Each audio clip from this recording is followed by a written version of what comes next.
Hello everyone and welcome to this instalment of Burridge and Tom Rambling On. My name is Tom and as always I am joined by my good friend Burridge. Yes, hello, that is me. I hope you're all... Wow, I read the script wrong already. Oh, Let's try no. that again. Yes, hello, that is me. I hope your day is a roaring success. Let's have a look at our topics today, shall we? Not in this episode, but as a side note, congratulations to the Lionesses for their win at the Euro 2022 Women's Finals. If we can make it the World Cup next year, I'll be a very happy person. Anyway, in this episode, we will be looking at Google making a mistake. Intel axing Optane. And Instagram U-turning. Let's dive in.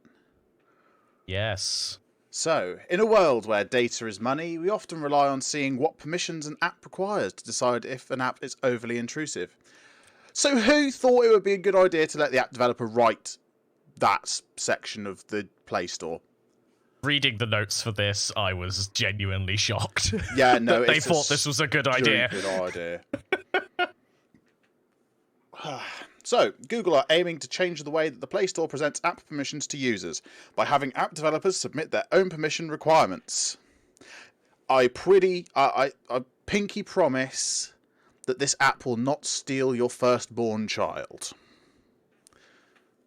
So app permissions used to be determined by scanning the app on Google's end. They probably emulated an Android system or 10 and found out exactly what the app needed for it to work. That was automatically done by Google. Well, for some reason they're deciding to remove this system. Google is instead relying on the honesty of app developers to generate the list of permissions, which seems massively exploitable. I hereby promise this podcast will not mine Bitcoin on your iPhone. Or will it? Oh, or will it? Well, it won't because the podcast is audio, and as far as I'm aware, we can't mine Bitcoin with audio. If we could mine Bitcoin with audio, I could have monetized my speaking a long time ago. Ah! Because I never stopped talking. Rambling on. Yeah. With the prevalence of shovelware on the App Store requiring more permissions than seem logical, this seems like a recipe for disaster. Like when your postcard ordering app requires telephone permissions. Just why? Yeah, true. And remember, when anything's free, you're the product. Yep, absolutely. So you know free prints where you get your free 45 pictures a month, not sponsored. Other printing services are available. Any permissions they have on the app is their way of generating money. Yep. You know, when they need all these things, that is great data set to sell to advertisers.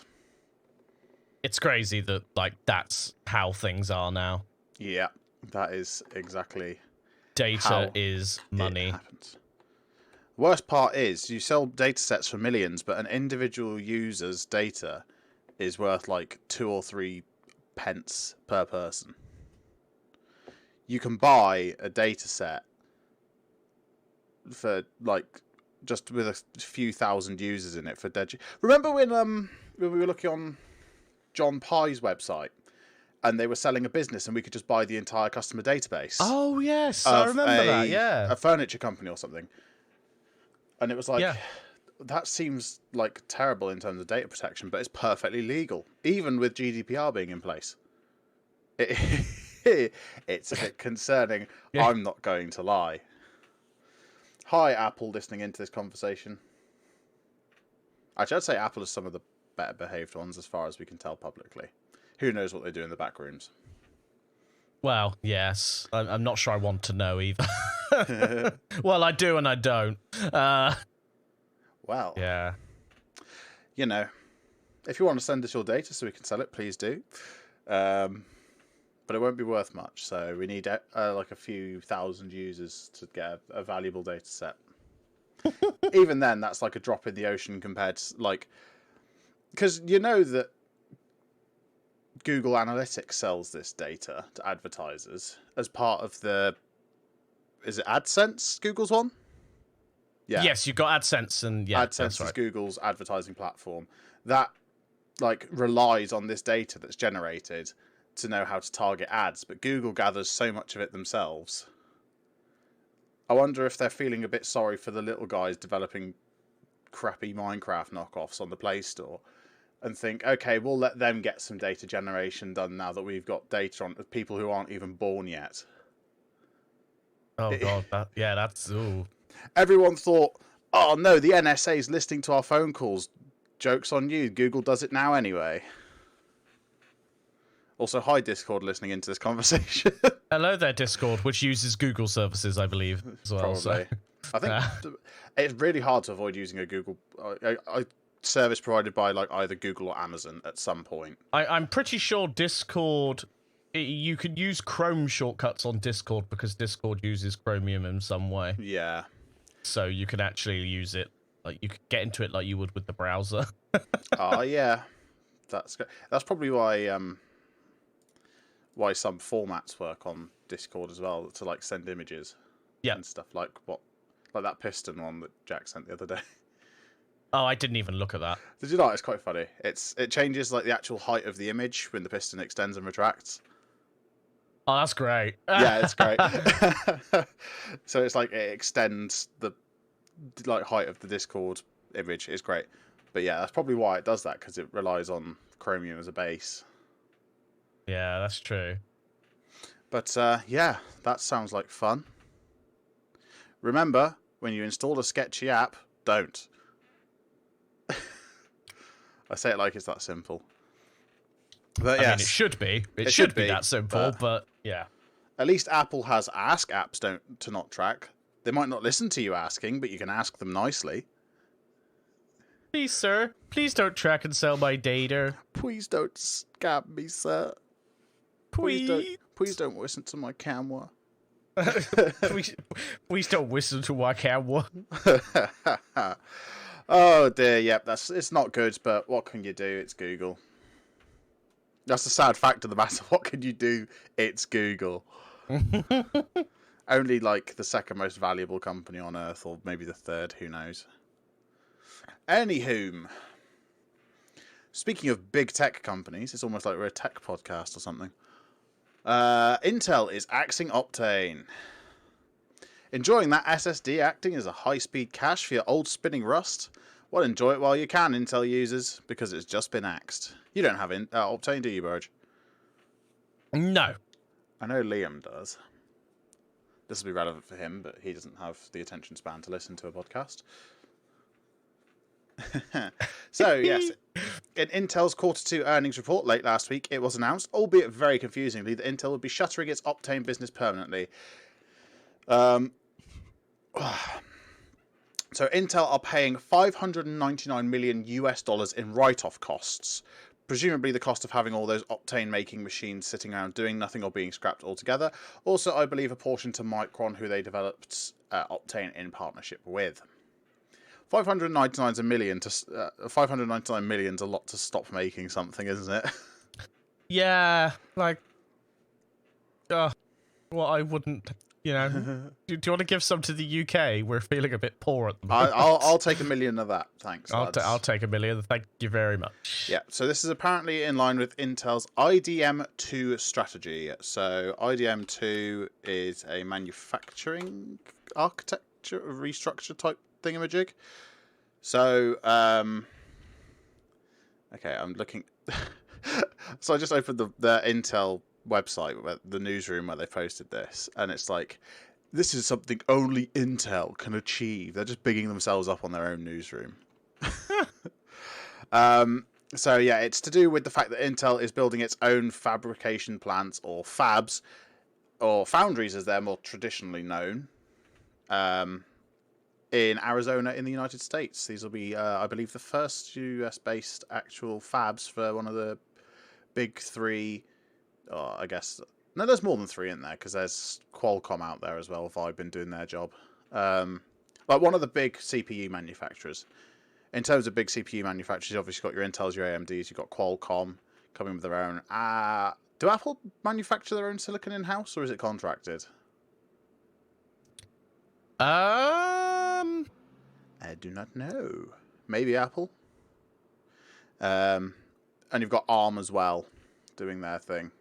I think being Apple sold to Silicon is Nvidia. based on ARM in some way. It's using ARM's architecture, but ARM's like open license, so technically Yeah. anyone could fabricate a CPU like it, as long as they pay the licensing fee. You can't ring up Intel and say, "Hello, I'd like to license the i7 architecture, please," and here's a buttload of money, and then make one yourself. But whereas ARM, you can ring them up and be like, "Hello, I'd like to license ARM architecture, please," and they'd be like, "Sure, this will cost you your left leg." Because it's not cheap. I know that Raspberry Pi is ARM based, but Broadcom, they've been in the game forever. I forgot about Broadcom. Oh, they're using TSMC. Oh, TSMC. Okay, they are the single biggest chip manufacturer in the world, I think. Yeah, TSMC's 5 nanometer process for the M1. Oh, that's quite small. Uh, Yeah. Anyway, Intel, whatever. IDM 2.0, that's it. Is changing the way that Intel approaches manufacturing and sourcing of components, and because of that, they are shuttering Optane. It also seems so Intel has already stopped making Optane modules, but retained the Optane division to continue work on data center storage, because what used to be Intel storage was rolled up under Optane into Optane storage. You know, when you could buy like Intel SSDs and stuff. They kept Optane going for that, but it seems that they may be shuttering it, and they are trying to sell their NAND storage division to Hynix in South Korea. Would this make them bigger than Samsung? Because Samsung and Hynix are the big two in the flash territory. Because if you look at like any stick of RAM, it probably either has Hynix or Samsung chips on it. I think I've seen some others, but it's going to be one of them too. We'll have to see what happens. It's going to be like multiple years to sell this. Imagine trying to sell a business. Shake my head. Anyway. Actually, no, on a side note here as well, there's rumors, I don't know how correct they are, but there's rumors that the Intel are already thinking of axing their Arc GPUs as well. Or they haven't even released them yet, have they? Flipping out, Intel. I must say, I only heard about this when watching the WAN show. Okay. And they were discussing it.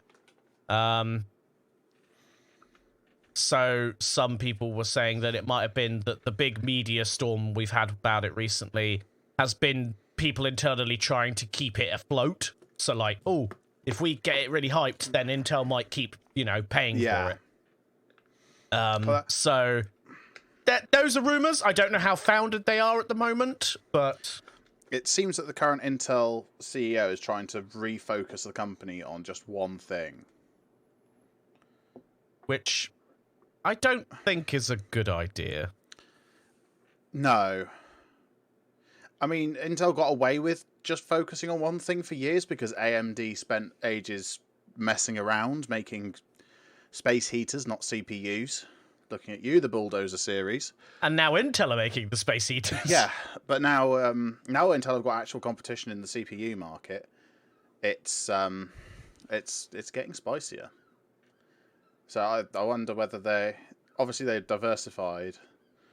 It's better to have multiple revenue streams from different areas so you can pour it all into R&D for your main product. But it seems they're just focusing back on that main product now, and they decided they don't need those extra revenue streams or something. Who knows? Either way, I'm not going to miss it. I have an AMD-based system. I can't even have Optane if I wanted to. AMD did make their own, but it wasn't as big as Optane. I can't remember what it was called. All I remember was it was a nightmare to configure from my research into it. Anyway, let's move on, shall we? Yes. So, Tom, have you used Instagram recently? No. No? I don't use Instagram. Well, to the audience, have you used Instagram recently, and instead of seeing your friends' photos of their lunch, you see random TikTok-style videos instead? that was intentional.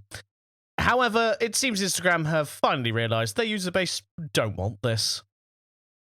So basically, using like the Instagram feed, instead of seeing your friends' photos that they've posted, you just get like the latest 1 or 2 photos. Like if I go on there now, if I open my Instagram app, I'm doing a live thing here. Right. Cool. So there is one photo from one of the Critical Role people I follow, and then it's ad, and then it's something I don't follow, it's another thing I don't follow, and then it's a load of other things I don't follow, and they're all like videos mostly, and I literally had one thing from someone I follow on my feed. Yeah, the only time I've looked at Instagram recently was to see that Sebastian Vettel had opened an Instagram account and then immediately announced his retirement. Yeah. On it was like, okay, that's a yikes. Thanks, Seb. Well, that's the thing. You know, when I go onto my Instagram feed, I want to see what people who I follow are posting, not random TikToker who also opened an Instagram account to like. If I want random people on my homepage, I'll go to TikTok, where the whole point of TikTok is you go on the For You page and scroll through and get all these new people on there. You know, fine. But on Instagram, I just want to see people's pictures of their dogs, cats, and food, okay? I don't want to see all the TikTok style stuff. If I want all the TikTok style stuff, I'll go to TikTok. But they're clearly trying to compete with TikTok. That's what this is. Yeah. It's Meta. Oh, no, sorry, Facebook. I'm not calling them Meta. It's clearly Facebook trying to be like, well, we need to compete somehow. Let's just use Instagram. That's like the app we don't really care about. It's Facebook in disguise. It is very much just, yes. That's what Meta is. It's Facebook in disguise. Like Meta is Facebook with like a hat and sunglasses on. with the fake mustache. Yeah. But yeah, even to the point where, you know, I don't follow these people at all. But the Kardashians even have like criticized Instagram, and I do agree that Instagram would be better as a photo sharing site and not whatever the hell it is they're trying to make it now. What do you mean? It works. It's awful. Not really. It's bloody awful. As it is now. Yeah. Oh, just Facebook in general ruin things. They buy things, they ruin it. Still, they've not killed off as many products as Google have. They haven't. Yet. But I'm sure they'll get there. Look at the state of the Quest. Oh, rip in peace. It's gone up in price for the Quest 2. $100. Really? As well, yeah. It's a 2-year-old device. They've made no improvements, but because of like manufacturing costs, they put it up by $100. I'm fairly certain manufacturing costs haven't gone up $100.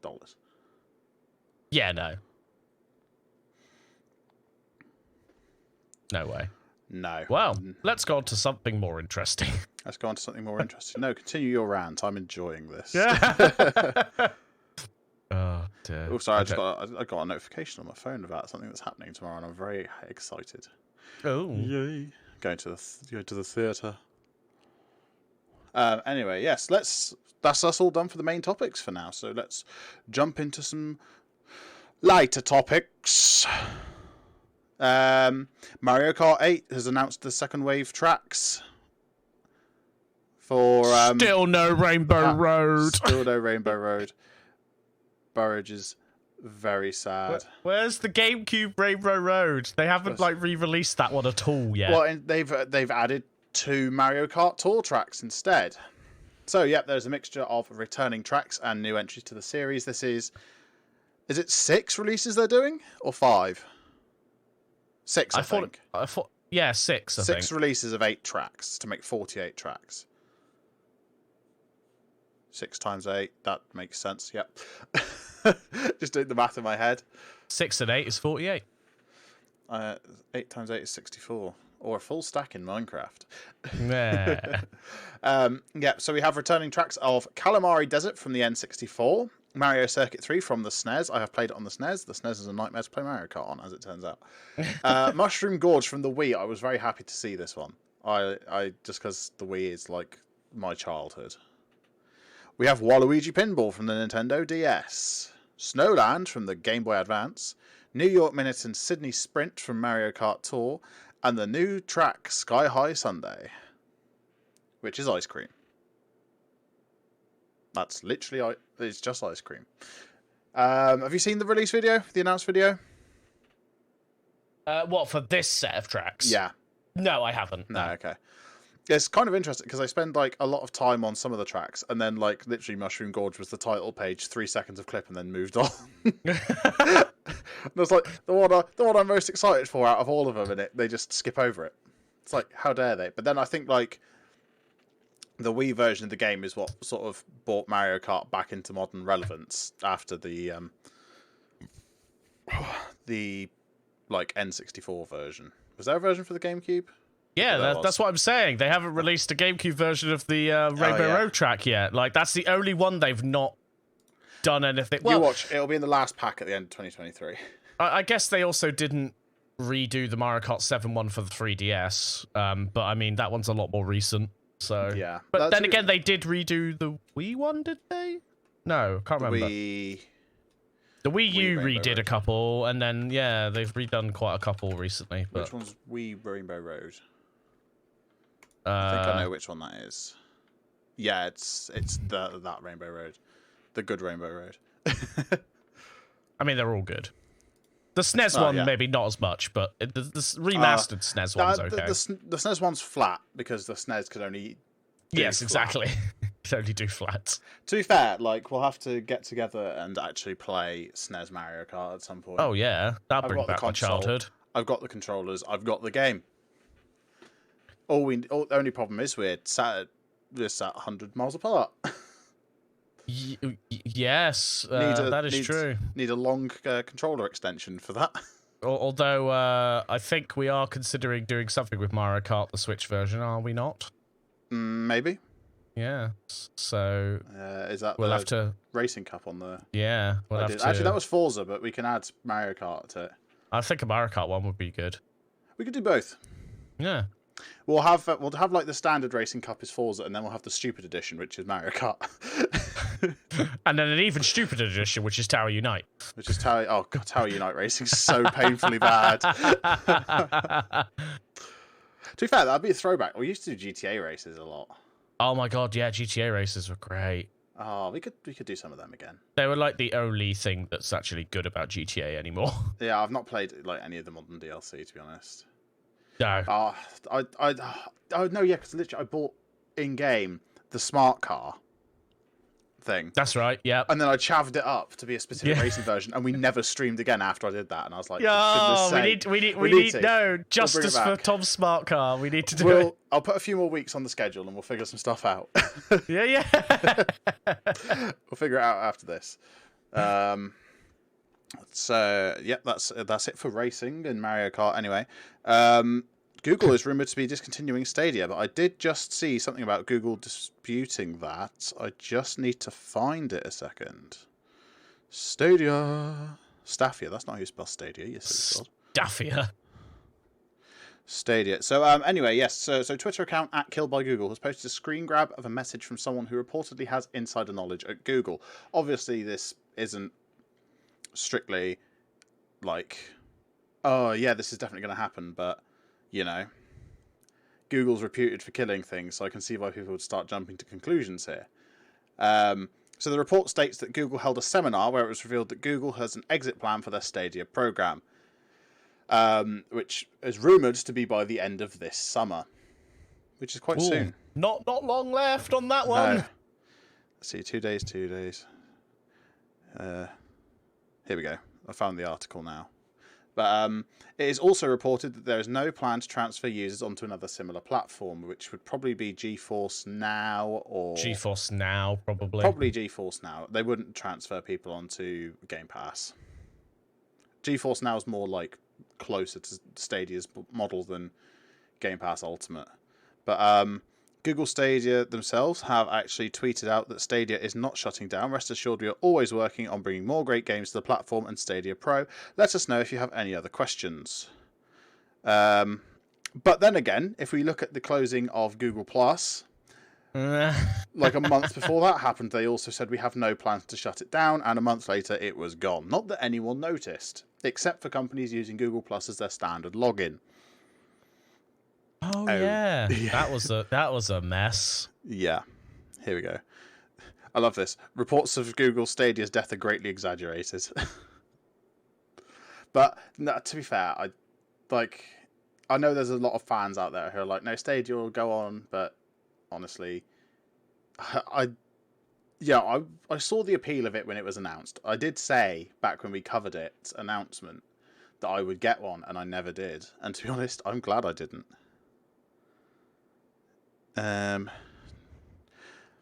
But yeah, apparently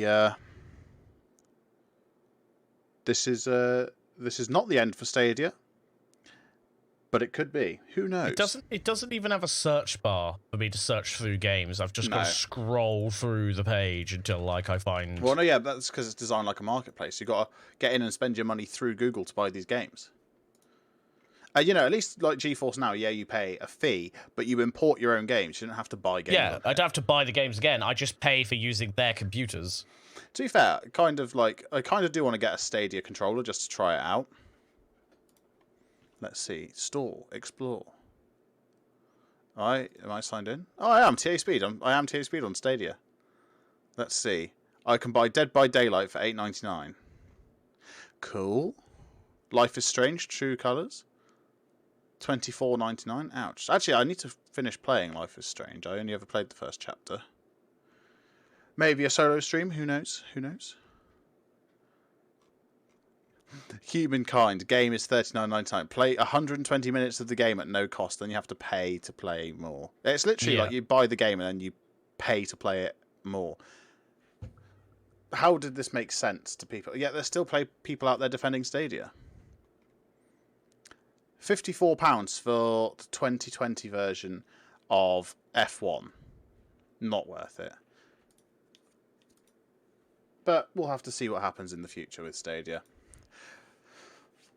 Anyway, on the topic of... I'm Burridge Dan on Stadia. Yeah. Yeah, it just doesn't seem like it's as good an idea as like GeForce Now turns out to be. No, GeForce Now is great. Oh, I wonder what the noise behind me was. The dog snuck in and lied behind me on the floor because she's a totally normal animal. Hi, Lola. Anyway, let's move on. Apple is reportedly working on an M2 Extreme chip. Ooh. So it's seeming like this is going to be the thing that replaces the Intel chips in the Mac Pro lineup, the big, expensive, cheese grater-looking geezer bobs on the website. Speculation includes up to a 40-core CPU and 128 GPU cores, which is significantly higher than the current Macs on the M1 Max edition. Oh, is yeah. The M1 Max or the M1? Way higher. M1 Max and M1 Ultra. Yeah. Yeah, literally all of their CPUs are marketed to sound like the best of the best, but there's got to be one that's better than them all. Yeah. Also, I'm guessing that because you buy it in the cheese grater looking thing, the very expensive cheese grater looking thing, that it won't come with the same subpar SSD that the MacBook comes with. I should hope not. No. Actually, I watched a video last night where someone went and did a tour of Mr. Beast's facility, where Mr. Beast films all this stuff. Half of his editors use £19,000 gaming PCs to edit on, and the other half use the Mac Pros that cost about $22,000 a piece at the spec. And I'm like, ouch. That and his main studio warehouse cost him $13 million US. Man's loaded. Yeah, that's a lot of money. I was more interested in the camera equipment that he had there, and I cried because I was jealous. He has massive 4K cameras, but only ever releases in 1080p. because he Yeah, thinks 4K looks too professional. What? Yeah, no, legit. His rationale apparently is that he wants his videos to look like it's just a bunch of friends messing around. So that's why he only ever releases in 1080p, which is an interesting concept. That's an interesting concept that makes no sense in my brain. I'm not gonna lie, it shows that there's quite a bit more thought put into like the production end of Mr. Beast than it actually seems. I mean, like, yeah, they build huge sets and stuff, but the actual like filming and production is a lot of work. Yeah. Yeah. One day, Tom. One day. To be fair, I'd just be happy if we could afford like one good camera. Oh yeah. Like a Canon C200 or something. That'd be great. That's actually what do some filming. That's what Trash Taste used just to film their podcast with. They have like 2 or 3 Canon C200s, and they cost $5,000 a piece before you add a lens. I'm so like scared, especially like going into filmmaking as a student now. It's I was looking at like I was just looking on eBay for Blackmagics because honestly, I don't know what it is about Blackmagic cameras, but I'm just drawn to them for some reason. But like even just a 4K one is like £1,000. Burridge, I'm scared. I am scared for your bank account and the eventual business bank account. Yeah, I have to say, it's not going to be fun, especially when it comes to producing documentaries. Like I'm talking thousands of pounds of equipment. Although I have found out we can rent equipment for a not terrible rate if we're recording in the UK. We can that might not be a bad idea. A decent camera and a lens for like £120 a day, which is a bit more reasonable than spending $4,000 on just a camera. I was gonna say, let's not have Bluetail Media go under before it even begins. What do you mean? I've already taken out the loan in the company's name. Oh God! The Blackmagic Earth has arrived tomorrow. Oh no! But yes,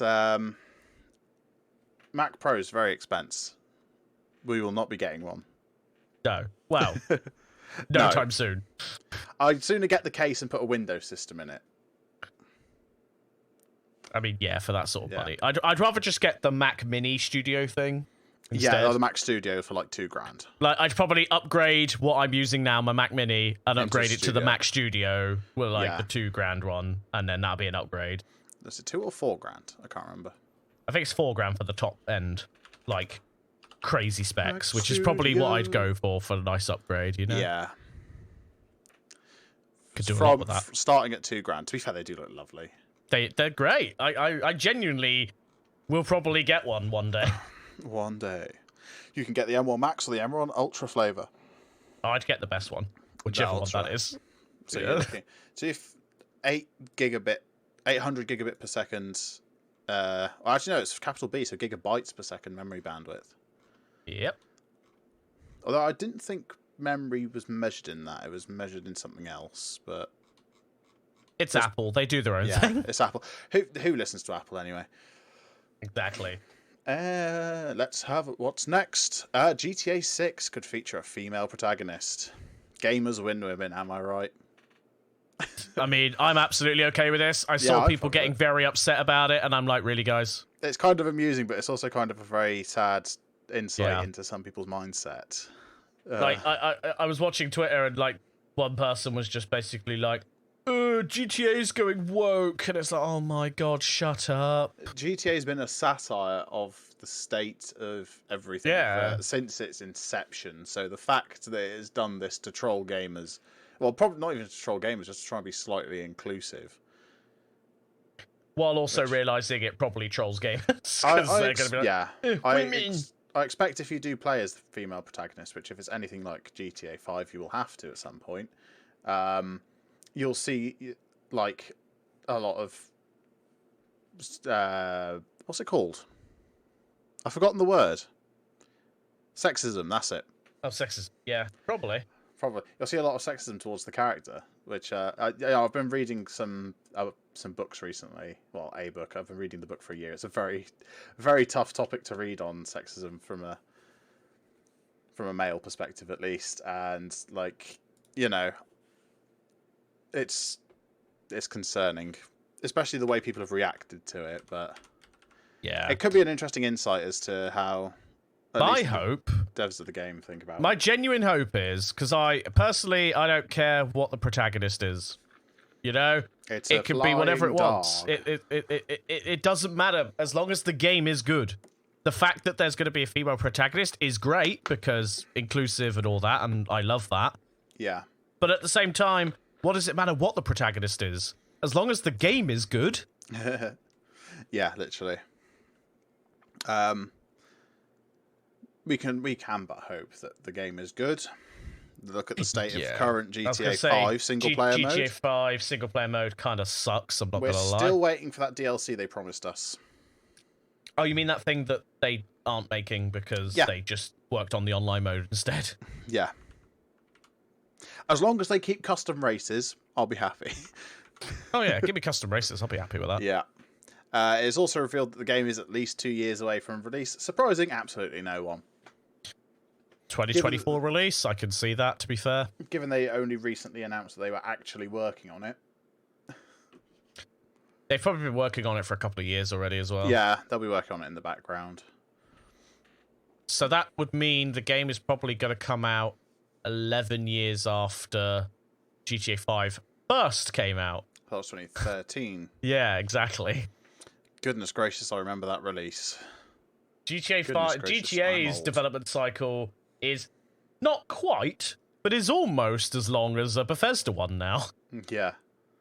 Well, no, Elder Scrolls development cycle. Yes, exactly. They've released 2 Fallouts in that time. Released 2 Fallouts. Well, one Fallout and one online mess. Yes. Yes. If they wanted an online mess, they might as well just build a Reddit clone, because Reddit's a mess. Right. But, Speaking of a mess. Muse do a big disappoint. Very sad. Not cool. So, English rock band Muse have caused a rift in their fan base over the upcoming release of their new album, Will of the People. I quite like the songs on it, but this decision is not good. Muse, I have to say, are one of my favourite bands. Muse has announced that they will be releasing Will of the People as an NFT, as well as a regular album. So, how was this going to work? Because you read the article. So I didn't read the article fully. I just saw like the header of it because the screenshot I sent you was from a tweet. But, yeah, hold on, I got yeah, I don't really understand. So, here we go. So this is a direct quote from The Guardian. I might actually comment the source into the doc for any Patreons out there who get the script. So unlike many NFTs, buyers will not require a crypto wallet. After the purchase is made on Serenade's website, a digital wallet is created and the NFT transferred to that wallet. If users have an existing crypto wallet, such as for Bitcoin or Ethereum, they can use that. So, like, people are saying that NFTs are going to be the future of music, the future of entertainment, and the future of ownership. If you don't have it physically in your hand, you don't have ownership. I couldn't say that I actually own any of the games in my Steam library. Well, here's the thing. Owning the physical copy of the game doesn't mean you actually own it. You own the license to use it. But good fucking luck to any company that wants good luck to any company. But exactly, but that's why they don't like doing physical releases anymore, because they can't stop people from using it unless it's an online-only game, which is why a lot of companies don't want single-player only games either, because that means they can't stop people playing it. Yeah. They're going to break into my house and steal my Atari 2600 breakout copy. Yeah. Don't steal my Mario 3. Don't come and steal my 64, please. I just got it back. They're going to steal my ZX Spectrum. Actually, that's a computer, so pretty cool. But yeah, let's have a look. So people are touting it as like, oh, it's a way to like buy the pre-order the album if you're outside of a country where you can't pre-order it. Which, I mean, okay, yeah, fair enough, sort of, but... And, you know, they're claiming at least it's with an eco-friendly NFT company, but... NFTs aren't eco-friendly. Stop saying that. Stop peddling that line. They are not eco-friendly. oh, well, this NFT uses 100% renewable energy. Yes, but that's renewable energy that could be used on the grid elsewhere to replace a chunk of traditional fossil fuel generation. Just because you cover your dog poo in glitter doesn't stop making it dog poo. It's just sparkly. I hate it when they peddle that line. Oh, it's a green NFT. No, it's not. Stop. It's still taking unnecessary energy use that could be literally like, you know, a data center draws a ton of energy and the blockchain draws a ton of energy. So, you know, in order for it to be green, you have to like solar power the entire thing. But then that's photovoltaic capacity that isn't powering something else that's traditionally powered by a coal plant. Yep. Like my will to live, apparently. But yeah, so this has upset a lot of the fans, especially since his previous albums by Muse have had themes of relating to displeasure with the global economic system, which this move is thought of by some as a cash grab. Does feel very contradictory, doesn't it? Yeah. This is probably going to get me in trouble with a lot of Muse fans, but Muse's like overall musical theme in terms of what they sing about, it's kind of like Rage Against the Machine, but watered down a bit. Oh dear, you've upset people. Yeah. No, it's sort of it's kind of anti-establishment, much like Rage Against the Machine, but it's less overt, less direct in its message. Yeah. They don't go out saying, F you, I won't do what you tell me, directly. Whereas that is literally the chorus of Killing in the Name of, which is a fantastic song. Love Rage.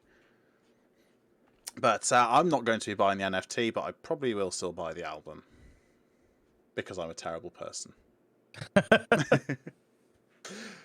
Speaking of buying things, what has Tom bought this week? The fan favourite segment brought back once again because Tom has once again bought things. So, what have I bought? Burridge, what have I bought? I told you on stream yesterday. Looking at the script, that's cheating. You bought a camera. I bought a camera, I did. I bought a Praktica MTL5, which is a mechanical analog film camera. It does, in fact, take a battery because it has a pretty cool rangefinder inside, but they don't make the battery anymore, so I have to find a modern equivalent. So why did I buy one of these? Well, I already have a collection of cameras. I have a Polaroid 625, I want to say.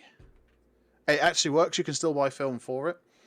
I have an Instax 3, which is the modern equivalent of a Polaroid.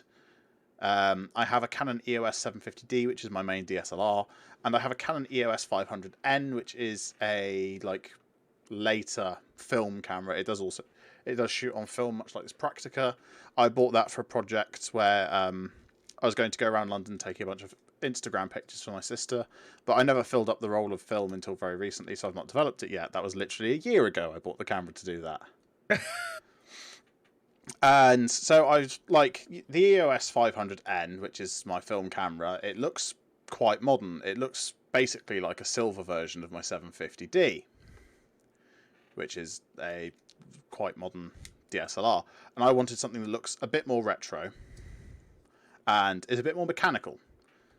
So like the 500N has an electric shutter, has electronic autofocus, all the modern conveniences of a camera. Just it shoots onto cellulose, or well, actually, it's a fine gelatin layer on top of plastic backing, but less of that. I wanted something a bit more retro, a bit more analog, and so I was walking around a shop yesterday. In fact, to be at the time of release yesterday, near where I live, called Burridge. Have you ever seen the Trading Post in Tivoli? Yes, I believe I have. Yes. That was recently taken over by a new ownership. Like I say recently, like a year and a half ago now. It's actually where I got my ZX Spectrum from. Oh. And yesterday, after dropping my sister off at the train station, we were on the way back and passing through there, and I was like, actually, do you know what? I'm going to pop in there. And they've opened it up massively, the new ownership. It's sort of like you go in there and each section's run by like a local person. And it's just whatever they have, they put in there to sell. And then obviously the company that runs it gets a commission and everything. And I spotted this camera on a shelf, and it has like a full lens and everything, like lens attached, and it was £10. And I thought, I'm not going to see another camera of the style for that price anywhere, because analog camera price is going up because they're collectible again. And then like I was umming and ahhing about buying it because I was like, I don't know what type of film it takes. Turns out, not only is there a full manual digitized out there, but it had a roll of film in it. Oh, when I brilliant. opened it up. I did unfortunately ruin the roll of film by opening it while it was exposed, but I have a spare roll of film to do some test shooting with anyway, so that's fine. But I bought it at £10. Like, it's nothing special. It's like £30 on eBay, but still, I paid a third of that for a fully functioning camera, and it's not got the problem that a lot of them have, because features include a mechanical timer, so I can like flick the timing lever all the way up and I get 7 seconds to get in position before it will automatically take a photo. A lot of them, the mechanical timer has been set incorrectly and it jams the shutter, but the shutter works perfectly on this one. But I'm going to take it to London when we go to EGX, and we're going to get some cool old photos on physical film, and then we're going to upload those to the Instagram, which I've made earlier in this podcast while Burridge was talking about it. Oh, did you? Yeah. Turns out we didn't have one. The only reference to us I could find on Instagram was the picture Jess put up of what is now our logo, and that was back when we started the podcast. Did you do it under the podcast email? Or yes, did I did. You did, because I can't see the email appearing, so I was very confused. Yeah. But yeah, it comes with a full 50mm lens, 1.8, whatever that means. I'll be learning that soon in filmmaking, hopefully. But yeah, it's a lovely camera, and for £10, I can't say no. Absolutely worth it. I'll be putting a roll of putting a roll of film in it, and taking some pictures, and hopefully having a good time. But it does look fantastic. It looks like an old camera. But yeah, that's it. I believe that is us all done for this episode of Burridge and Tom Rambling On. So, if you've liked what you heard and you want to hear more, you can subscribe to Burridge and Tom over on YouTube or follow our podcast on your favourite podcast source.